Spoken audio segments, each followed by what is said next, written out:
안녕하세요. 열방교회 청소년부 친구들 여러분. 코로나 사태로 인해서 영상으로 설교를 전달한 지 7번째 시간이 되는 날입니다. 그리고 오늘은 특별히 부활주일로 지키게 됩니다. 오늘은 기존에 계획하였던 순서에 의해서 소교리 문답 11번 하나님의 섭리에 대해서 살펴보도록 하겠습니다. 관련하여서 하나님께서 모든 것을 섭리하신다 했을 때 할 수 있는 질문이 한 2가지 정도 될 것 같은데, 하나님은 창조 후에 계속 쉬셨느냐 이런 질문, 그리고 하나님은 모든 것을 섭리하셨다면서 왜 악의 조성자는 아니시냐라는 질문에 대해서도 한번 생각해 보도록 하겠습니다. 또한 하나님의 섭리에 있어서 악의 최고봉이라고 할 수 있는, 어떻게 보면 그 십자가 사건을 주님은 왜 섭리하셨는지, 왜 허용하셨는지 한번 잠시 살펴보도록 하겠고요. 또한 우리가 함께 고통하고 있는 이 코로나 사태에 대해서 생각해 보면서 교회는 이것을 어떻게 생각하면 좋을지 잠시 살펴보는 시간을 갖도록 하겠습니다. 우선 제가 먼저 기도하겠습니다. 하나님 아버지, 오늘도 영상을 통해 하나님의 말씀을 전합니다. 우리에게 한 성령님 찾아와 주셔서 우리를 진리의 말씀으로 하나 되게 하시고, 이러한 시국 가운데에 교회가 무엇이고 예배가 무엇인지 본질에 대해 생각해보고 점검하며 그동안 소홀히 하였던 기본기를 잘 정비하고 대비하는 귀한 시간이 되게 하옵소서. 오늘도 말씀 가운데 말씀해 주실 주님 기대하고 의지하며 예수님의 이름으로 기도드립니다. 아멘. 오늘 함께 살펴보실 하나님의 말씀은 마태복음 10장 29절로 31절까지 말씀입니다. 우리 준비한 성경책 가지고 함께 합독하도록 하겠습니다. 함께 읽겠습니다. 시작. 참새 2마리가 한 아사리온에 팔리지 않느냐? 그러나 너희 아버지께서 허락하지 아니하시면 그 하나도 땅에 떨어지지 아니하리라. 너희에게는 머리털까지 다 세신 바 되었나니 두려워하지 말라. 너희는 많은 참새보다 귀하니라. 예수님이 하신 말씀입니다. 오늘 보시면 29절에 아사리온이라는 당시 화폐의 단위가 언급됩니다. 당시 노동자 하루 품삯의 16분의 1 정도에 해당하는 액수라고 하는데요. 참새 2마리가 노동자 하루 품삯의 10분의 1 정도 되는 한 아사리온의 거래가 되지 않느냐라는 말씀이시죠. 노동자가 하루 열심히 일하고 16만 원을 받는다면 한 아사리온은 10,000원에 해당하는 가격이 되겠고요. 노동자가 하루 종일 열심히 일해서 8만 원의 보수를 받는다면 한 아사리온은 5,000원 정도가 되겠지요. 참새 2마리가 약 5,000원 정도에 거래되지 않더냐라고 말씀을 하시는 것이죠. 그러나 하나님께서 허락하지 않으면 참새 하나도 땅에 떨어지지 않는다. 참새의 운명도 주님이 결정하시거니와 하물며 너희일까 보냐. 너희는 많은 참새보다 귀하다. 너희의 모든 행사를 내가 다 섭리하고 다 인도한다. 라는 말씀의 위로의 말씀이 되겠습니다. 그러나 우리는 이렇게 생각하는 사람들이 있습니다. 하나님께서는 창조를 하신 이후에 세상을 가만히 두고 계신 것 아니냐. 세상은 어떤 자연의 법칙에 의하여서 저절로 돌아가고 있는 것이 아니냐. 그래서 세상의 작은 일도 작은 일이라는 것은 그냥 우연이랑 운명에 의하여서 흘러가는 것이지 하나님이 개입하고 있는 거 맞느냐라고 물을 수 있다는 것이죠. 그것이 바로 이신론이 주장하는 바인데요. 신은 세상을 창조하였지만 세상이 돌아가는 일에는 관여하지 않는다라고 생각을 하더라는 것이죠. 그러나 우리는 이렇게 말할 수 있어야 합니다. 세상의 작은 일도 우연이나 정해진 운명에 의한 것이 아니라 하나님의 섭리에 의해 움직인다라고 고백할 수 있어야 하겠다는 것입니다. 섭리라는 단어가 좀 어렵습니다. 어떻게 보면 성경에도 나오지 않는 단어이거든요. 그렇지만 섭리라는 단어에 대해서 우리가 조금은 살펴본 적이 있습니다. 소요리 문답을 통해서 살펴본 적이 있는데 우선 섭리가 무엇인지 우선 조금 더 생각해 보도록 하겠습니다. 이신론은 섭리를 부인하는가? 그러니까 세상을 신은 창조해 놓고서는 그냥 팔짱을 끼고 아무것도 간섭하거나 관여하지 않느냐. 그렇게 이신론이 주장을 하기 때문에 섭리를 부인하고 있는 거 아니냐라고 따진다면 이신론 입장에서는 아니, 우리는 섭리도 인정한다. 다만 섭리에서 보존, 이 창조하시고 이 창조 세계가 무너지지 않게 신은 보존하는 정도로만 섭리할 뿐이지 통치는 안 한다.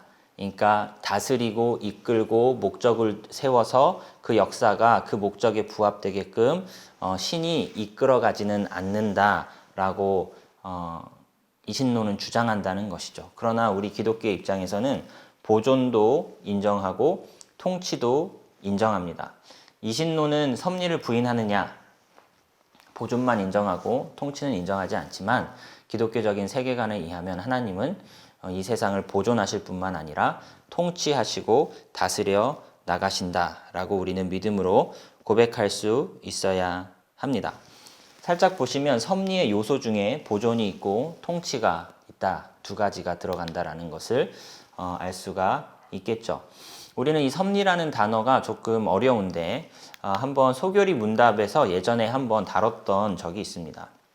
우리 현재 11번을 다루고 있는데 7, 8번에서는 하나님의 작정에 대해서 다루면서 하나님의 작정은 창조와 섭리로 진행이 된다라고 말을 하면서 9번, 10번은 하나님의 창조에 대해서 다루는 것이고 11번, 12번은 그러니까 오늘 시간과 다음 시간까지는 하나님의 섭리에 대해서 다루는데 이 섭리에 어떤 요소가 있다?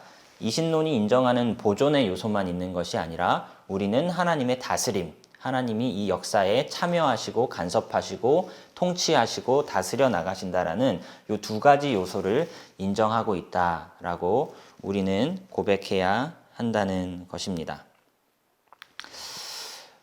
웨스터민스터 소교리 문답의 오늘 11번의 내용을 잠시 살펴보면 하나님의 섭리의 사역은 무엇입니까? 라고 질문을 던집니다. 그러면 하나님의 섭리의 사역이란 그의 아주 거룩하고 지혜로우시고 권능 있으신 보존과 통치하심을 말하는데 하나님의 섭리는 뭐를 말한다고요? 보존과 통치를 말하는데 이 보존과 통치의 대상이 무엇이냐? 그의 모든 피조물들 그리고 그 피조물들의 행동들까지도 다 다스리시고 통치하시고 또한 보존하신다라는 것이죠. 한글로 정리하면 하나님의 섭리 사역은 하나님이 가장 거룩하고 지혜롭고 권능 있게 보존하신다, 통치하신다라는 것이죠. 무엇을요? 모든 자신의 창조물과 모든 그들의 행동을 보존하시고 통치하신다라는 것입니다. 그러니까 우리는 1번 질문에 대해서 이렇게 대답할 수 있습니다. 하나님은 창조 후에 어떤 일을 하시나요? 가만히 안식하시고 끝까지 쉬고 아무것도 안 하시냐? 그렇게 말하면 이신론에 부합하는 사상이 되는 것이죠. 하나님은 요한복음 5장의 말씀에 의하면은 계속 일하신다라는 것이죠. 구체적으로 어떤 일을 하실까요? 느헤미야 9장 6절에 의하면 하나님은 모든 것들을 지으시고 보존하시는 일을 계속해서 하고 계신다라는 것이죠. 우리는 또한 보존뿐만 아니라 무엇까지도 인정해야 된다고 말씀드렸죠. 보존뿐만 아니라 통치까지도 다스리고 계시다라는 것까지 우리는 인정하자라고 말씀을 드립니다. 하나님은 만물이 보존되도록 섭리하시죠. 만물이 하나님의 뜻대로 이루어져 가도록 통치하십니다. 이 섭리 안에 보존과 통치 두 가지를 인정할 수 있어야 되겠습니다. 섭리는 성경에는 없는 단어예요. 찾아보면은 성경에 없는 단어가 섭리임에도 불구하고 우리는 왜 섭리를 말하느냐. 좀 철학적인 용어인데 이신론과 여러 가지 사상들에 맞서기 위해서 이 섭리라는 단어를 잘 정립해서 갖고 있는 것이 이 세상을 살아가는 데 유익하기 때문에 소교리 문답에서 이 섭리라는 단어를 가져온 것인데 성경에는 왜 없을까? 사실은 등장할 필요가 없는 단어입니다. 섭리라는 게 무엇이에요? 하나님이 역사에 관여하신다라는 것이죠. 성경의 창세기부터 요한계시록까지 하나님은 역사에 관여하십니다. 언약을 맺으시고 인간에게 뜻을 계시하시고 그 뜻대로 역사의 종말을 성취하시는 분이시죠. 그래서 특별히 내가 섭리한다라는 표현 자체가 없지만 처음부터 끝까지 어쩌면 성경은 하나님의 섭리의 내용이다라고 볼 수 있다는 말입니다. 사람들은 왜 이신론을 받아들일까? 사실 이신론을 받아들이게 된 계기에는 19세기의 과학의 급진적인 발달이 영향을 미쳤다고 합니다. 기존에는 과학이 발달되지 못해서 자연을 굉장히 신비적인 요소로 많이 보고 그렇게 여겼는데 과학이 발달되면서 자연의 신비성이 감소하게 됐다는 것이죠. 그래서 신의 섭리라는 것에 대해서 굳이 신이 섭리할 필요가 있는가? 자연은 이러이러한 이치에 의해서 그냥 그저 신 없이도 돌아가고 있는 것이 아닐까라고 그런 생각이 들기 시작했다는 것이죠. 그러나 우리는 기억해야 합니다. 만물은 하나님을 통하여 존재할 뿐만 아니라 하나님을 위하여 만물이 존재한다라는 사실이죠. 만물이 목적 없이 방향 없이 그냥 흘러가는 것이 아니라 하나님의 영광을 위하여서 만물이 지음을 받았고 그 목적에 부합하게 흘러가며 그 목적에 반드시 합당한 결과를 내도록 이 역사는 흘러간다라는 것을 우리는 믿음으로 고백할 수 있어야 한다는 것이죠. 사람들은 왜 이신론을 받아들이는가? 인간의 자율성을 확보하고 싶은 욕망이 있는 것입니다. 하나님이 자꾸 인간의 역사에 개입하면 인간의 자율성이 억압되지 않느냐라는 그런 일종의 피해의식, 또한 하나님과의 경쟁관계, 이런 생각들이 들어서 하나님의 섭리를 거부하고자 하는, 하나님의 섭리를 좀 배제하고 싶어하는, 하나님 좀 멀리 떨어져 계세요 라고 말하고 싶은 인간의 욕망 때문에 이신론이 사람들에게 받아들여지고 있는 것이 아닐까라는 것이죠.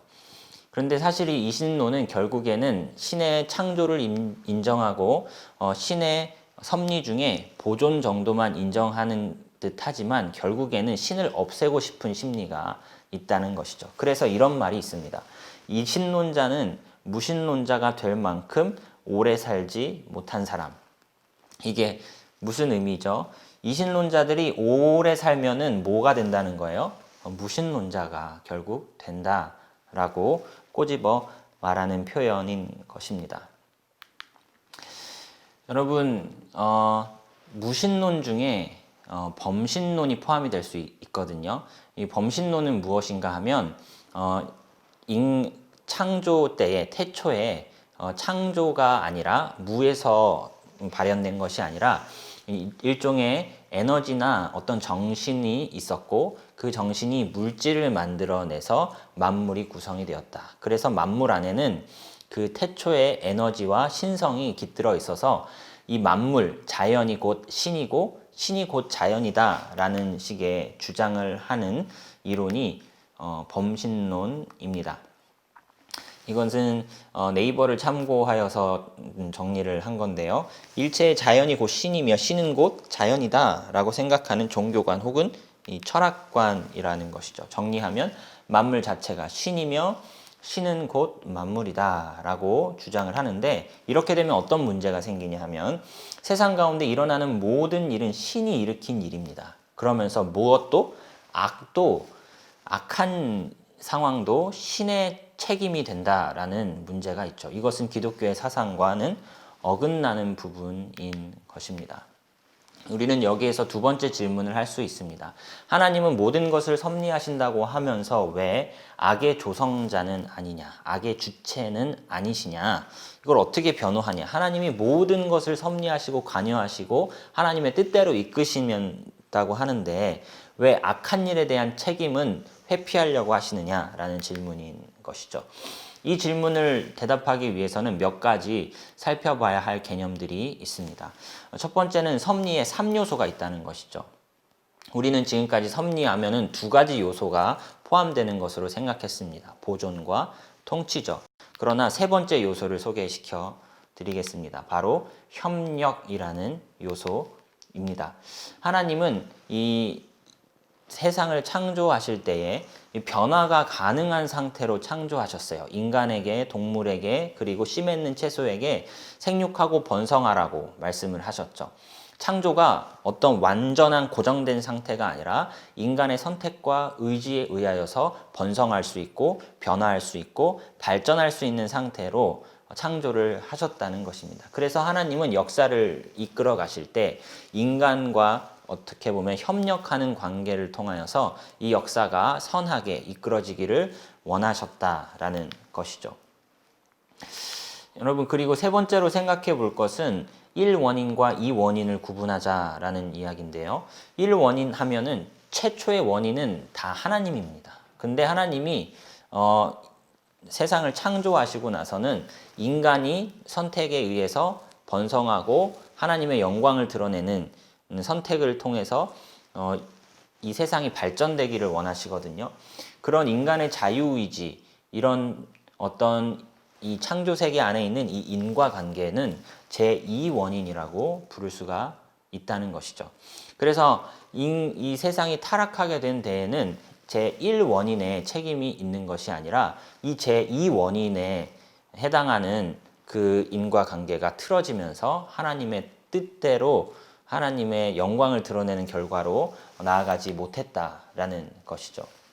이처럼 하나님은 어떻게 보면은 악한 일들이 일어날 수 있게 그 가능성을 허용하시는 부분이 있다라고 우리는 말씀드릴 수 있는 것이죠.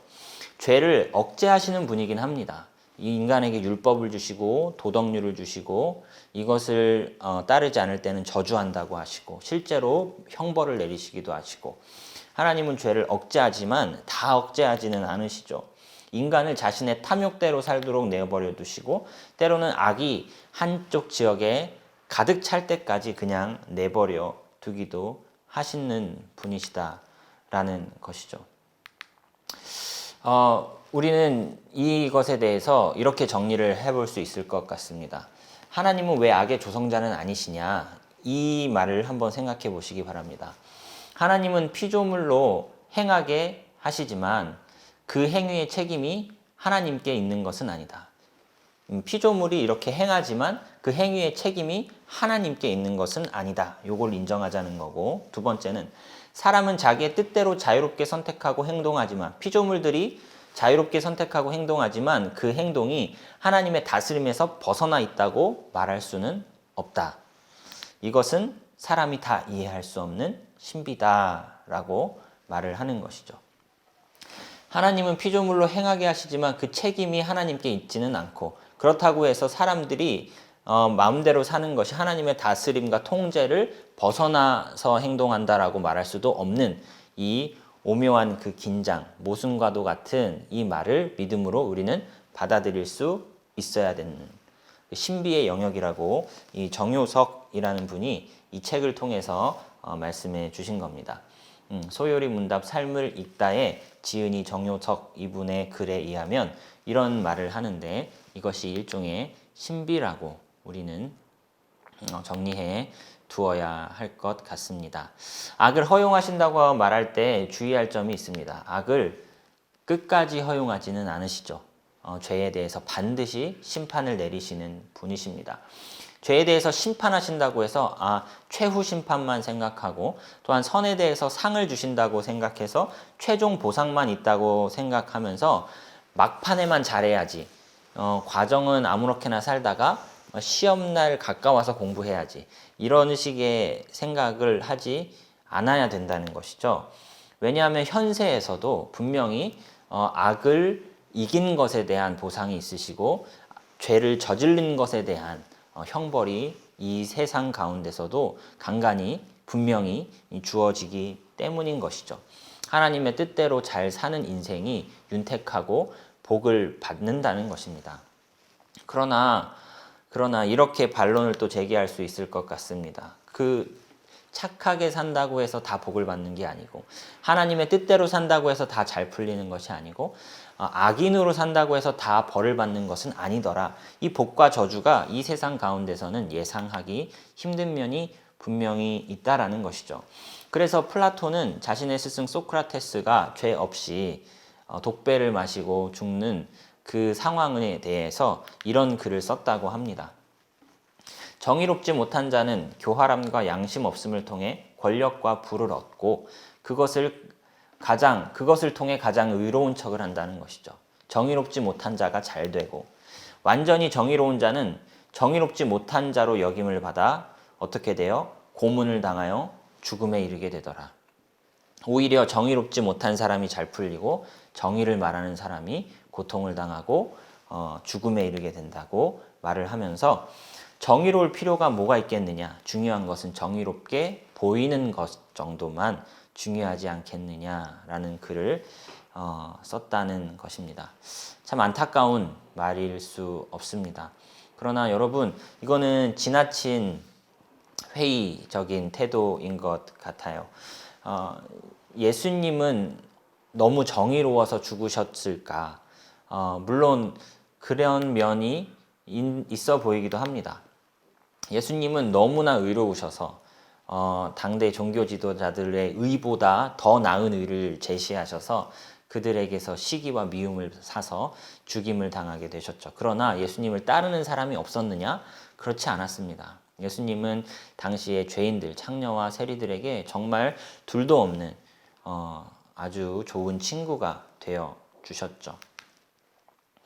예수님의 죽음에 대해 생각을 해보면 또 예수님은 이 정의롭게 살 것, 의롭게 살 것, 그래서 고통이 찾아온다면 그 고통도 감수하는 십자가의 길을 걸어갈 것을 우리에게 권하셨죠. 바울도 역시 이렇게 말합니다. 복음과 함께 고난을 받으라. 이 말은 무엇을 전제하냐면은 복음과 고난이 세트라는 것을 전제합니다. 복음대로 살려고 하면 고난이 따라오더라. 그러면 어떻게 해야 될까요? 복음을 포기하고 편하게 살아라 이렇게 조언하는 것이 아니라, 복음대로 살면 고난이 오는데 이것이 분리되기가 어려우니 그냥 복음과 함께 고난을 받자라고 우리에게 권면한다라는 것이죠. 우리는 이런 얘기를 잘 좋아하진 않지만 고난에 유익이 있다는 점 우리는 그래도 인정해야 할 것 같습니다. 여러 가지 말씀에 고난의 유익에 대해서 표현을 하는데 한번 읽어보겠습니다. 시편 119편 67절, 고난 당하기 전에는, 시작. 고난 당하기 전에는 내가 그릇 행하였더니 이제는 주의 말씀을 지키나이다. 히브리서 12장 10절 11절 연달아 읽겠습니다. 그들은, 시작. 그들은 잠시 자기의 뜻대로 우리를 징계하였거니와 오직 하나님은 우리의 유익을 위하여 그의 거룩하심에 참여하게 하시느니라. 무릇 징계가 당시에는 즐거워 보이지 않고 슬퍼 보이나 후에 그로 말미암아 연단 받은 자들은 의와 평강의 열매를 맺느니라. 고난을 통해서 이러이러한 유익을 누리게 되었다라고 성경 기자들이 말한다는 것이죠. 또한 야고보서 1장 2절에서 4절 함께 합독하겠습니다. 내 형제들아, 시작. 내 형제들아, 너희가 여러 가지 시험을 당하거든 온전히 기쁘게 여기라. 이는 너희 믿음의 시련이 인내를 만들어내는 줄 너희가 알미라. 인내를 온전히 이루라. 이는 너희로 온전하고 구비하여 조금도 부족함이 없게 하려 함이라. 시련을 통해 인내를 기르고 온전하게 되자라고 권면을 하더라라는 것이죠. 우리가 고난을 받을 때 자기가 잘못해서 고난을 받을 수 있고 자기가 잘해서도 고난을 받을 수가 있습니다. 어떤 고난이 더 보기가 좋겠습니까? 물론 자기가 잘못해서 고난을 받고 그걸로 인하여서 자신의 잘못을 깨닫고 돌이키는 것도 분명히 고난에 유익한 부분이 있지만, 우리가 선을 행하다가 그리스도를 따르다가 고난을 받는다면 하나님께 더 영광이 되는 것은 분명할 것입니다. 복음을 위해, 그리스도를 위해 고난을 받는 삶, 우리가 선택할 수 있어야 하겠다라는 것이죠. 베드로전서 3장에 이런 말씀이 있습니다. 그러나 시작. 그러나 의를 위하여 고난을 받으면 복 있는 자니 그들이 두려워하는 것을 두려워하지 말며 근심하지 말고. 17절. 선을 행함으로 고난 받는 것이 하나님의 뜻일진데 악을 행함으로 고난 받는 것보다 나으니라. 하나님의 뜻은 선을 행하는 것이죠. 그로 인해 고난이 찾아온다? 어쩔 수 없이 그것도 같이 받아들이는 것이 하나님의 뜻이라는 것입니다. 빌립보서 1장 우리 한번 그리스도를 위하여 합독합니다. 시작. 그리스도를 위하여 너희에게 은혜를 주신 것은 다만 그를 믿을 뿐 아니라 또한 그를 위하여 고난도 받게 하려 하심이라. 여러분, 예수님의 길은 십자가의 길이고 그것은 고난의 길이며, 다른 표현으로 하자면 지난 시간에 말씀드렸던 대로 수치의 길이기도 합니다. 너무나 잔혹하고 또한 옷을 다 발가 벗기고, 그리고 이 십자가가 처참한 이유 중에 하나는 특별히 사형의 죽음에 이르기까지의 어떤 형의 절차, 형의 집행의 매뉴얼이 없다고 합니다. 그냥 형 집행자가 죄수를 마음대로 굴리고 고문하다가 거의 죽은 시체를 십자가에 매달아도 상관이 없을 정도의 아주 사람의 악행을 그대로 쏟아부을 수 있는 이 사형의 과정이 십자가형이라고 한다는 것이죠. 옷을 다 벗기고 창으로 찌르고 싶은 곳을 다 찌르고, 그래서 은밀한 곳도 이렇게 찔리는 경우가 로마 병정들이 은밀한 곳을 찌르는 경우가 너무나 허다했고, 그렇게 수치와 고통을 온몸으로 다 견뎌야 하는 형이 이 십자가형이었다고 합니다. 그래서 이 우리 구주 예수 그리스도가, 너희의 구원자가 십자가에 달려 죽은 예수다라고 말할 때 이것이 전도의 큰 걸림돌이 되었다고 바울은 말하는 것이죠. 우리는 십자가에 못 박힌 그리스도를 전하니 유대인에게는 걸려 넘어지는 것이고 이방인에게는 미련한 것이다 라고 약 20년 동안 기독교 역사에 가장 뛰어난 선교사로 꼽힐 만한 이 바울의 고백입니다. 십자가를 전한다는 것은 어쩌면 선교의 큰 걸림돌인 것 같다. 하지만 이것을 전하지 않을 수가 없다는 것이죠. 십자가는 기독교인이라면 피할 수 없는 진리이며 우리가 지향해야 할 목표가 된다는 것이죠. 예수님의 십자가는 무엇을 위한 십자가였습니까? 적어도 예수님 자신의 죄 때문은 아니었습니다. 정작 예수님에게는 죄가 없으셨죠. 여러 사람들이 십자가에 처형을 당했지만 예수의 십자가가 특별한 이유는 예수는 죄가 없었다라는 것이죠. 인간이 아니었다고 말하면 안 되지만 인간이시면서도 죄가 없는 하나님이시면서 인간이셨던 유일한 분이셨죠.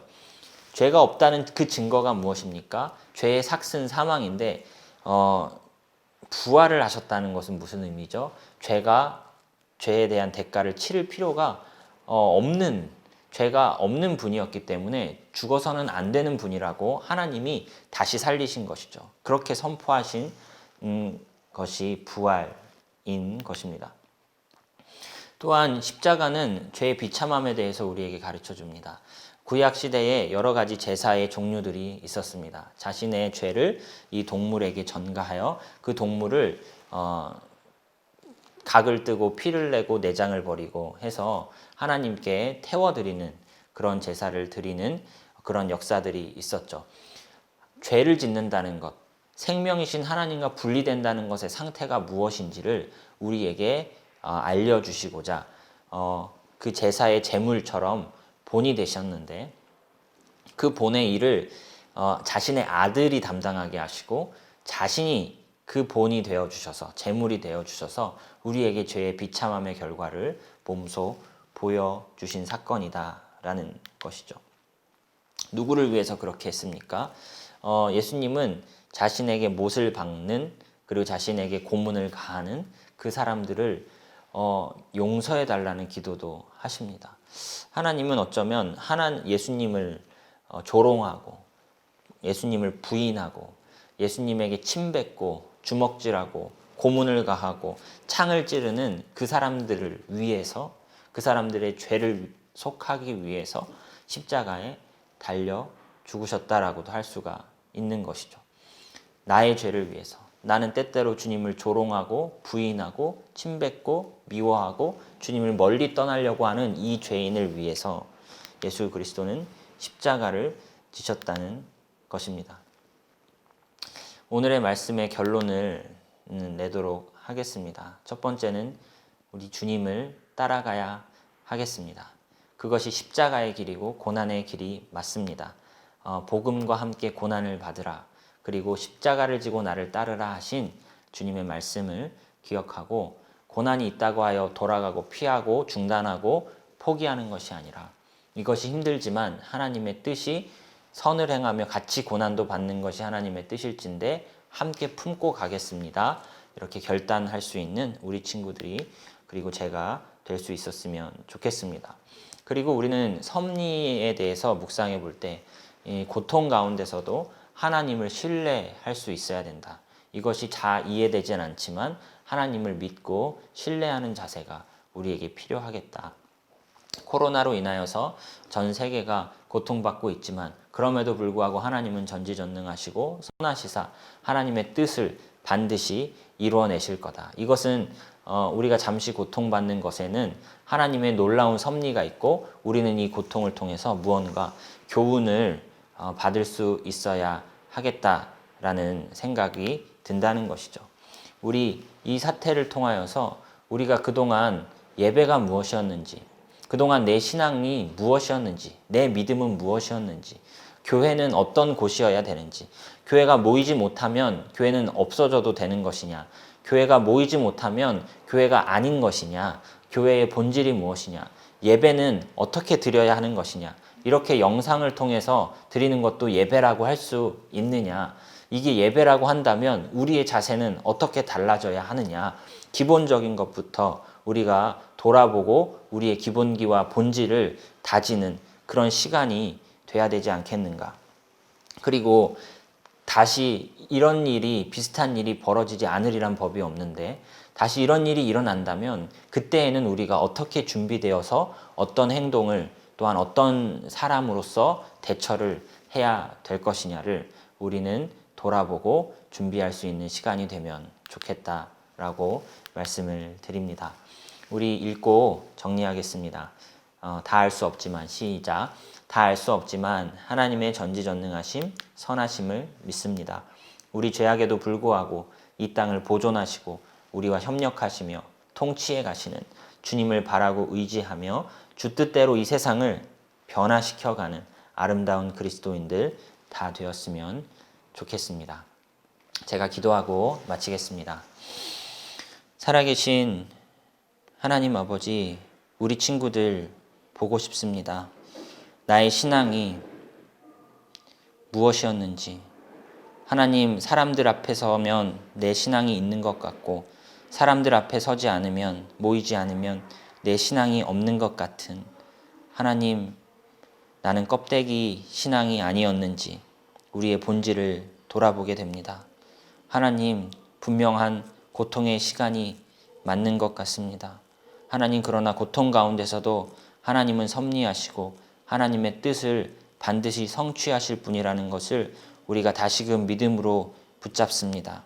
하나님, 우리에게 믿음을 더하여 주시고 고통이 어떻게 유익이 될 수 있을지 우리의 삶을 돌아보고 점검하며 또한 미래를 대비하는 우리 열방 공동체, 우리 청소년부 친구들 될 수 있도록 주님 우리와 함께하여 주옵소서. 감사드리며 예수 그리스도의 이름으로 기도드립니다. 아멘.